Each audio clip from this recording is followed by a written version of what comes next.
छोरीबाट सुरु भएर बुहारी अनि त्यसपछि आमामा गएर अन्त्य हुन्छ। हेलो साथीहरू, स्वागत छ हजुरहरूलाई मेरो मिनी ब्लगमा। आयो हजुरहरू सबैजना सन्चै हुनुहुन्छ होला, म पनि सन्चै छु। मेरो चाहिँ बिहानी पख चाहिँ झाडु लगाउँदै सुरु हुन्छ है। अनि त्यसपछि मेरो जेठी छोरी पनि मलाई पानी भरेर हैन यताउता मलाई साथी गर्नेसम्मको चाहिँ भइसकेको छिन् है। अनि ऊ चाहिँ बिहान उठेर म झाडु लाएर यता आउँदाखेरि ऊ चाहिँ पानी भर्दै थिइन्। अनि त्यसपछि आएर मेरो दुईटै छोरीहरू चाहिँ यहाँ नास्ता गर्दै छिन् भरेङमा बसेर है। नास्तामा चाहिँ दुध र ओट्स।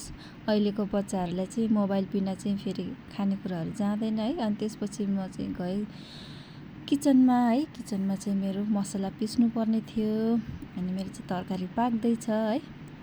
अनि तरकारीमा चाहिँ मेरो चिकन है, आज मेरो घरमा चाहिँ चिकन पाक्दैछ। अनि त्यसपछि यसमा चाहिँ मैले रातो पारेर भुटेर अनि मसला हाल्छु है। अब पकाउने सबैजनाको छुट्टै हुन्छ। अनि मैले चाहिँ चुलो सारेँ है, ढिला हुन्छ भनेर सानो ग्यासमा चाहिँ तरकारी सारेर अनि ठुलो ग्यासमा चाहिँ मैले खाना बसाल्यो साथीहरू। अनि त्यसपछि मेरो छोरी चाहिँ मासु लभर है, मासु माग्न आइरहेको थियो है। मासु पाकेको छ भने ऊ चाहिँ यसरी कटौरा बोकेर घुम्छ। मैले चाहिँ के चाहियो छोरी भनेको, मासु चाहियो रे होइन, कहाँ छ भनेको त्यहाँ छ भनेर देखाउँछ है। अहिलेको बच्चाहरू यति बाठी हुन्छ नि है। अनि के गर्नु, मासु छानेर दिनु पर्यो है बच्चाहरूलाई। अब अलिकति हड्डीहरू दिनु भएन। तर मेरो छोरीलाई चाहिँ हड्डी मासु चाहिन्छ कि फेरि उसलाई सानो त्यसमा खेलाउनमा पनि प्लेटमा पनि चाहियो रे है, यस्तो छ। अनि त्यसपछि मैले हुन्न भनेको अब ऊ गएँ। अनि त्यसपछि यहाँ यो भिडियो चाहिँ मेरो अस्तिको हो क्या, एडिट गरेर होइन, भोइस ओभर गर्नु भ्याएको थिएन। अनि त्यसपछि 1 गतेको सङ्क्रान्तिको भिडियो है। यतिखेर 3 दिन भइसक्यो, 2 दिन भयो, आज 3 गते मैले हाल्दैछु।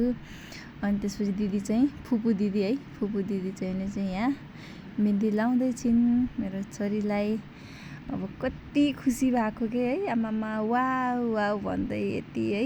अहिलेको बच्चाहरू यति बाठी हुन्छ नि, के भन्नु, यसको त कुरै छोड्नु।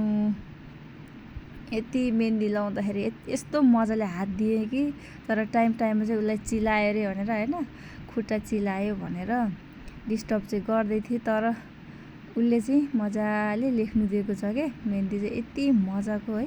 दिदी चाहिँ यति राम्रो बनाउँछन् फेरि।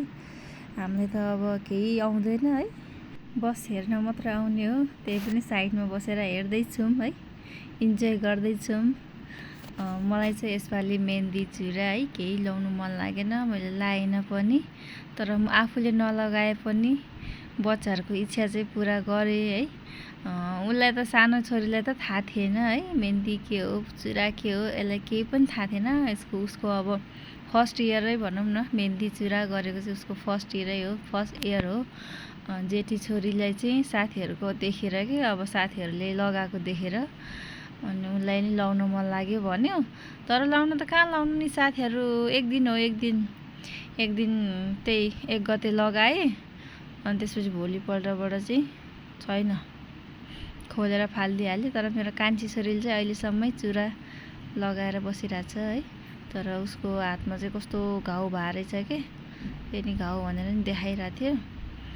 अनि अर्को हातमा नि चाहियो रे उसलाई फेरि। अनि त्यसपछि चुरा पनि लगाइदिने उयो गरेँ है। मैले चाहिँ चुरा लगाइदिँदैछु उसलाई। कस्तो अब छोरी मान्छे भएर त होला नि होइन, चुराहरू कस्तो लाउन मन पराउँछ के। मैले चाहिँ एउटै हातमा लगाइदिने भनेर गरेको थिएँ। अनि पछि फेरि मलाई भारी भए जस्तो लाग्यो, अर्को हातमा लगाइदिएको थियो।